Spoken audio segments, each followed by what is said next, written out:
Welcome back नाज़रीन। तफ़सीली ख़बरुनि में भली कार। नाज़रीन, हुकूमती MNAs इमरान ख़ान जे लॉन्ग मार्च के शुरू थियण खां अॻु ई नाकाम करार ॾेई छॾियो।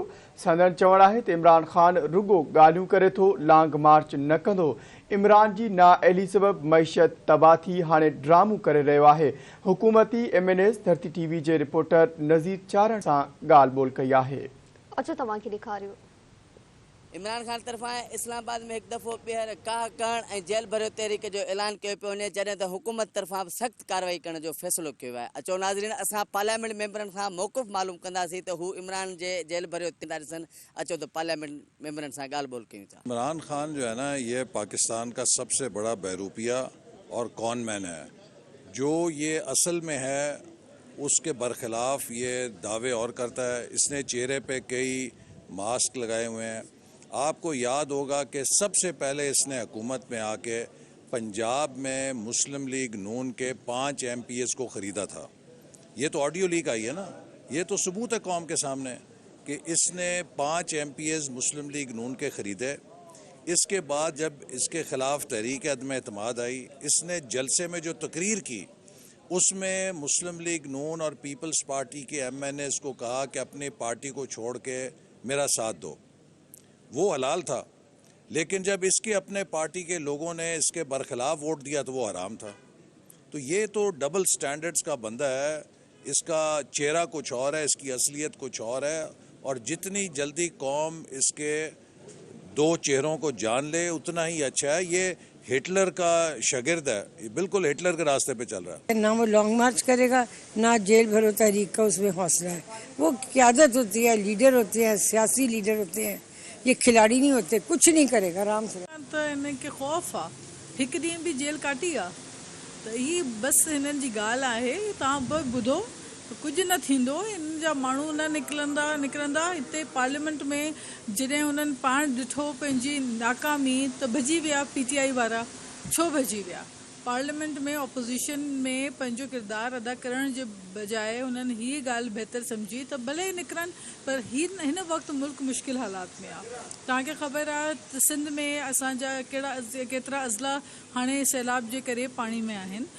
बलोचिस्तान में सैलाब मुतासिरा माण्हुनि जी इमदाद जी ज़रूरत आहे असांखे। KPK में सैलाब मुतासिरीन जी मदद जो वक़्तु आहे। ही टाइम सियासत जो, तहरीक जो ऐं अहिड़ो कूड़े जहिड़ा नाला हिन जा नारा हूंदा आहिनि न, कूड़ा नारा, हिन जो वक़्तु न आहे। जहिड़ा मुल्क में हालात आहिनि, जहिड़नि पोयनि 4 सालनि में ही मुल्क जी मईशत खे ख़ान साहब नाअहली जे करे तबाही करे छॾी। हिन जी टीम नहीं हुई, ख़ान साहब पाण हुनखे एतिरी ख़बर कान हुई ऐं मुल्क जी मईशत खे हिन विहारे छॾियो।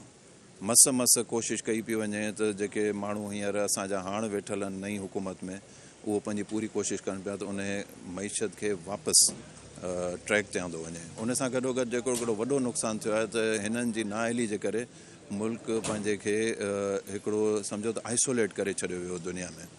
तव्हां पाण ॾिठो, तव्हां साफ़ी आहियो, तव्हांखे वधीक ख़बर आहे मूंखां कि पंहिंजो सभु दुनिया जा मुल्क पाण खां हरे हिननि पोयनि 4 सालनि में हटिया पिए। हीअ जेको ख़त वारी ॻाल्हि थी अमेरिका जी, उन ते जेके ॻाल्हियूं पोइ ज़ाहिर थियूं, इहे सभु बि तव्हांजे साम्हूं आहिनि। इन्हनि सभिनि जे ॻाल्हियुनि जे करे असांखे पूरी दुनिया में हिकिड़ो एम्बेरेसिंग सिचुएशन ठही आहे। असां में मुल्क असांखां परे हलिया विया।